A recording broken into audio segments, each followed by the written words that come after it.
trapped and caught in the system, the women who sought sanctuary in the UK only to face fear and dread. You feel like you are not human anymore. You're not a citizen. You're nothing. The system does not recognize you.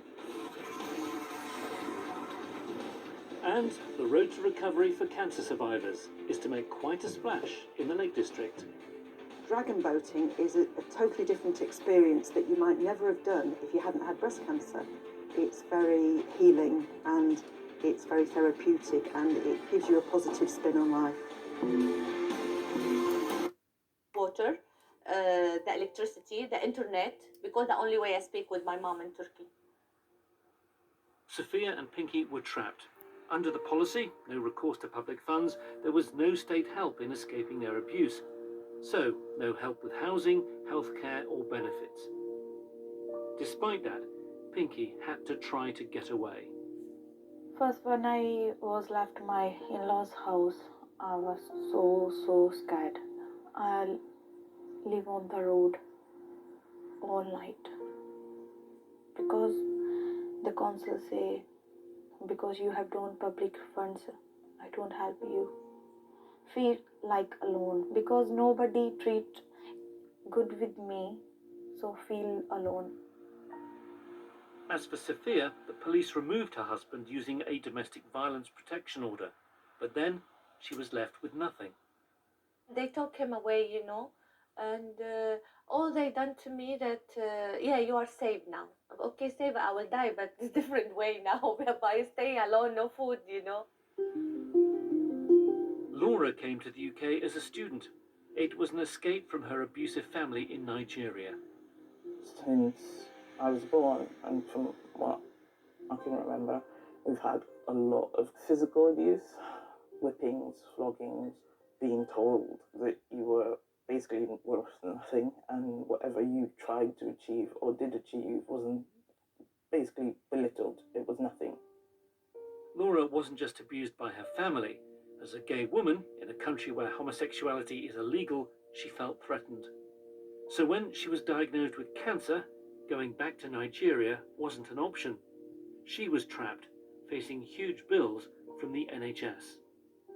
At present, the bill has come up to over £6,000. I don't have a means to pay that because the Home Office says you're not allowed to work.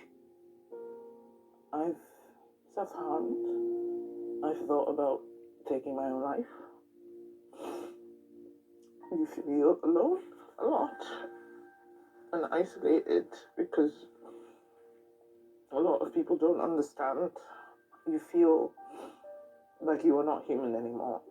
You're not a citizen. You're second class. Or not even second class. You're nothing. The system does not recognize you. Laura, Pinky and Sophia have all been helped by the Angelou Centre, a women's organisation in the West End of Newcastle. Survivors of abuse and trauma are re-traumatised by the current system. When a woman walks through the door of a service, they see immigration before they even look at the abuse. And that is what's fundamentally wrong. We need to put safety and protection always over and above any issues around immigration. Last year, the Home Office agreed to review the no recourse to public funds policy in response to a High Court hearing. But when we asked, it told us the internal review has now been completed and there are no plans to publish it.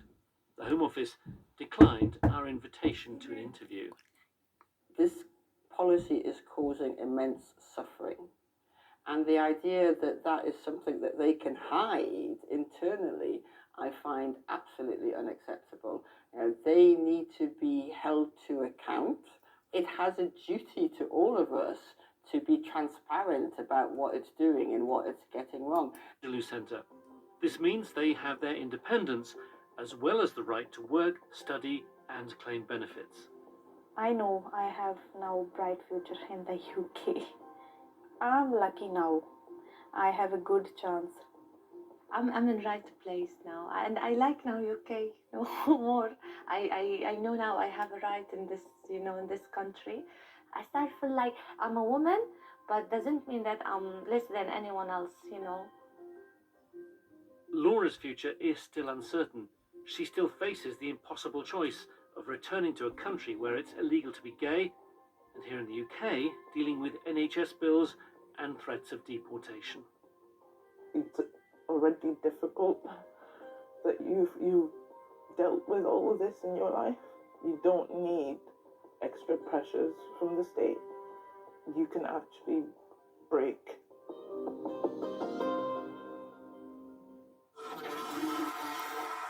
Breast cancer survivors are taking up an ancient sport as a way to heal physically and emotionally.